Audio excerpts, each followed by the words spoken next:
Hello friends, स्वागत है आपको इस वीडियो में। दोस्तों इस वीडियो में मैं आपको बताऊंगा कि दोस्तों दिल्ली में अगर आप वृद्धा पेंशन का फॉर्म भर रहे हो तो दोस्तों सेल्फ डिक्लेरेशन का फॉर्म दोस्तों आप डाउनलोड कैसे करोगे और सेल्फ डिक्लेरेशन फॉर्म डाउनलोड करने के बाद उस फॉर्म को आपको कैसे भरना होता है।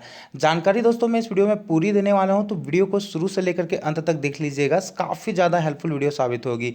तो दोस्तों चलो हम स्टेप बाय स्टेप शुरू करते हैं। सबसे पहले दोस्तों आपको किसी भी गूगल या क्रोम ब्राउजर पर दोस्तों ई डिस्ट्रिक्ट दिल्ली लिख करके आपको सर्च कर देना है। दोस्तों जैसे ही आप ई डिस्ट्रिक्ट दिल्ली लिख करके सर्च करोगे, आपका जो ई डिस्ट्रिक्ट का ऑफिशियल वेबसाइट है e-district.delhi-government.nic.in का, इस ऑफिशियल वेबसाइट आपको देखने को मिल जाएगा। आपको इसी ऑफिशियल वेबसाइट के ऑप्शन पर ही दोस्तों आपको क्लिक कर देना है। दोस्तों जैसे ही आप इस ऑफिशियल वेबसाइट पे क्लिक करोगे तो आपको एक ऑप्शन यहाँ पे मेन्यू का आइकन दिखेगा, देख पाओगे यहाँ पे, ठीक है। आपको मेन्यू के आइकन पे ही क्लिक करना है और मेन्यू के आइकन पे क्लिक करने के बाद आपको यहाँ पे कई सारे ऑप्शन देखने को मिलेगा।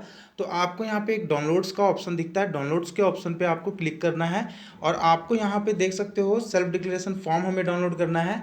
तो दोस्तों आपको देखो यहाँ पे कई सारे ऑप्शंस मिलेंगे, यहाँ से आप एप्लीकेशन फॉर्म्स डाउनलोड कर सकते हो। यहाँ से दोस्तों जो इशूड सर्टिफिकेट जो होता है, जो सर्टिफिकेट बन जाता है, उस सर्टिफिकेट को डाउनलोड कर सकते हो। फिर यहाँ पे देख सकते हो self declaration for old age pension scheme का, पेंशन के लिए, सभी पेंशन के लिए आपका यहाँ पे सेल्फ डिक्लेरेशन का फॉर्म है, ठीक है।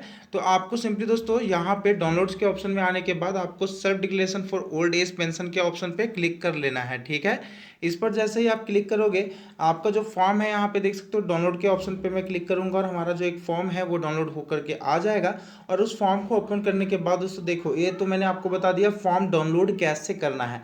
तो दोस्तों ये जो फॉर्म है ना, ये दोनों के लिए है। ये ओल्ड एज पेंशन के लिए भी है, एक सेकेंड फ्रेंड्स, देखो ये ओल्ड एज पेंशन के लिए भी है और डिसेबिलिटी पेंशन के लिए भी है। देखो पेंशन 3 प्रकार की होती है दिल्ली में।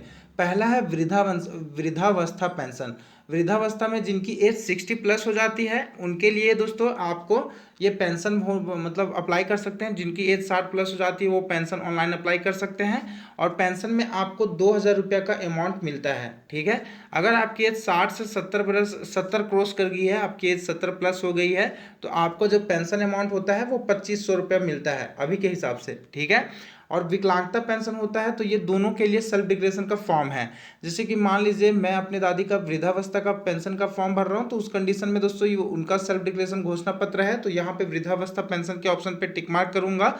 और यहाँ पे दोस्तों जो आपकी वार्षिक आय होगी, ठीक है, वार्षिक आय दोस्तों यहाँ पे देख सकते हो जितनी भी अमाउंट होगी वार्षिक आय आपकी, देख सकते हो मेरी वार्षिक आय रुपए में। अगर कोई वार्षिक आय है आपके पास, मान लो इन केस जैसी मेरी दादी जो है वो महिला है, वो हाउस वाइफ थी लाइफ टाइम तक, और मेरी दादी का कोई भी वार्षिक आय नहीं है, कुछ भी पैसे वो कमाती नहीं है, ठीक है। कोई भी उनकी सर्विस, कोई भी जॉब नहीं करती, ना ही बिजनेस करती हैं वो, ठीक है। तो उनकी जो आय है वो 0 रुपये है, तो यहाँ पे 0 लिखूंगा। अगर कोई दादाजी होते हैं, उनकी अगर मतलब को कुछ पैसे कमा रहे हैं, तो उनकी जो वार्षिक आय को होती है 1 साल का, तो कितना जितना अमाउंट होता है वो अमाउंट आपको यहाँ पे लिख देना है। 50,000 है कि 1 लाख है, वार्षिक आने की 1 साल का टोटल आय। लेकिन मेरी दादी का कभी कोई भी पैसे नहीं कमाती, तो यहाँ पे मैं लिख दूंगा 0 रुपये, ठीक है। उसके बाद दोस्तों यहाँ पे फॉर्म भरने में दोस्तों आवेदक का यहाँ पे देखो, आवेदक का यहाँ पे अंगूठा लिया जा रहा है या हस्ताक्षर। तो मैं अपनी दादी का जैसे ये फॉर्म भर रहा हूँ, तो यहाँ पे उनका अंगूठा लूंगा। अंगूठा क्या करूँगा, एक वाइट पेज लूंगा, उस पर दोस्तों फिंगरप्रिंट जो ठेपा जिसको जिसको हिंदी में कहते हैं ठेपा मारना। तो दोस्तों अपने अंगूठे पे मतलब ब्लू कलर वगैरह लगा लीजिएगा, कुछ वैसा कलम से चीस लीजिएगा अपने अंगूठे पे, अपने अंगूठे पे नहीं, जिनका पेंशन का फॉर्म भरना है। जैसे कि मेरी दादी जी का पेंशन का ये घोषणा प्रमाण पत्र फॉर्म भरना था, तो उनके अंगूठे में मैंने पेन से चीस दिया, पेन से लिख लिया काफ़ी ज़्यादा, और थोड़ा सा हाथ मल दिया। उसके बाद यहाँ पे वाइट पेज पे फिंगरप्रिंट लगा लिया और उसकी फ़ोटो खींच करके, मतलब उसकी यहाँ पे फिर मैंने यहाँ पे फिंगरप्रिंट लगा दिया। यहाँ पे जो पेंशनधारी हैं, जो पेंशन के लिए अप्लाई कर रहे हैं, उनका यहाँ पे साइन लगेगा, या आप वहाँ यहाँ पे ठेपा लगा दीजिएगा, ठीक है। आवेदक का नाम, आपको नाम जो है वो सही से आपको लिखना है। जैसे मान लीजिए उनका नाम जो था वो नेमिया देवी था, तो यहाँ पे मैं लिख दूंगा नेमिया, ऐसा नेमिया देवी, ठीक है। और उसके बाद उनके पति का नाम, पति यानी कि फिर मैं अपने दादा का नाम लिखना था मेरे को यहाँ पे, तो मैंने अपने दादा का नाम लिखा था।